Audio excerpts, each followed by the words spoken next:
Hello and welcome to all you Sagittarians. This is your monthly horoscope for Sagittarius April 2021. Not too long videos, precise, concise. Let's have a look at what's going on. I think that there are two different energies going on. The first 2 weeks is more like a platonic energy. The last 2 weeks it's more like the Uranus Saturn square that is applicable here. So let's get started with this plutonic atmosphere during the first part of the month, the first 2 weeks. Now, a lot of energy in Aries, which is good for you because that is a fellow fire sign and it's all in your fifth house, the house of the heart, the house of expression, the house of children, love, romance, hobbies, the things that you love to do, and the enjoyment that you have in life. So that will be highlighted for sure with the Sun and with Venus there. But there is, and also a new beginning there around the 12th, because you've got the new moon in Aries there. But on the 12th of that same day, you're going to have Venus squaring up to Pluto. And on the 16th, you're going to have the Sun squaring up to Pluto there in your second house, the house of your, you could say, your value, your confidence. So that a clash means that, again, I don't think it will be that difficult for you because all this fiery energy goes well with your energy. But what it simply could mean is that some hobbies, some children can be a little bit costing you some money there.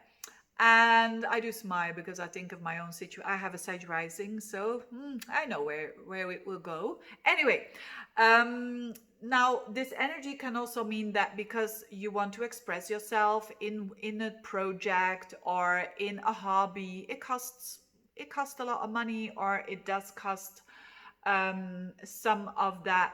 Pluto in your second house is also being a bit afraid of. You could say what you value almost, or it kind of clashes with what you value. Let's say, for instance, it could mean with the Venus there, let's say you're single, with the Venus there, the Sun there, the new moon there on the 12th, you could fall in love. There could be a new romance there happening for sure. But it kind of clashes with your morals, with what you're all about. It's clashing with this second house, with this Pluto. You're a bit afraid of that.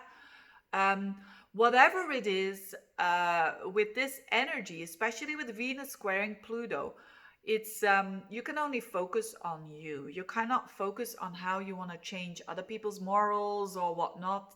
I would not spend any energy in that, but only do what you can do.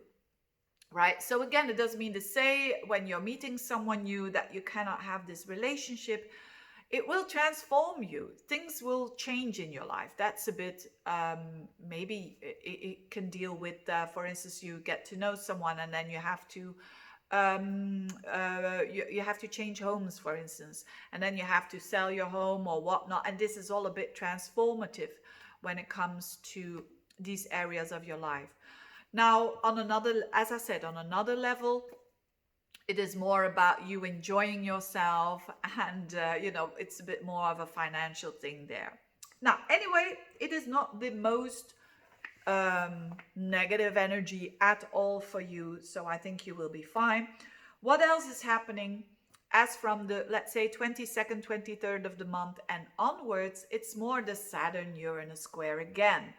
And the Saturn Uranus square, although that fight between the new and the old, and actually the solution is doing both. It's keeping the old that works, and for you that is definitely your date.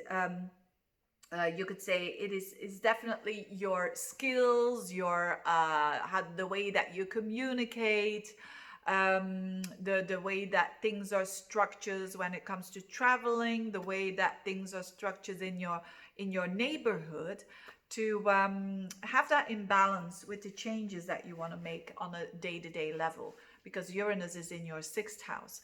Now, this Uranus is highlighted by faster planets in April, and especially around the 23rd, 24th. You're going to have Venus, Mercury, the Sun, all in Taurus, conjoining with Uranus.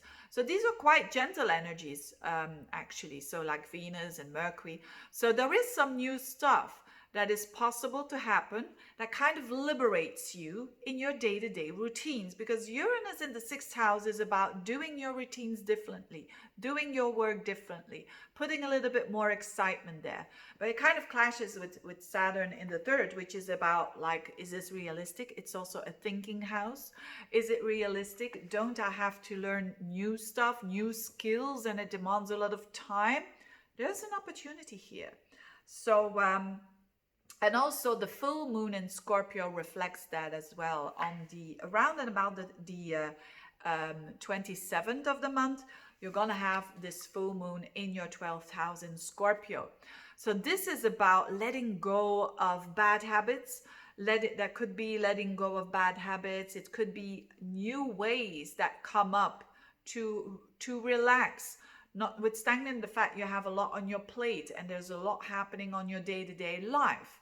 So this is this opposition here, or what we call in astrology a T-square formed here by the faster planets, that has to do with implementing the new, but also taking and acknowledging the old. We cannot just do this with the old. But all in all, I think definitely opportunities for you, definitely opportunities for you to work in a different way that is way more efficient. And that has to do with a better balance between work and rest, because that's the 12th house and the 6th house. So that will be fine for you. And all in all, quite an interesting month for you when it comes to relationships. Typically, remember the south node in your sign is all about how you change, how you kind of let go of old parts of you that are no longer suiting, and other people can really act as a mirror, with the north node in your 7th house. Having said that, I wish you a very good month, dear Sagittarians. Enjoy it, and with all that energy in your 5th house, especially the beginning of the month. And thank you for watching. Bye-bye.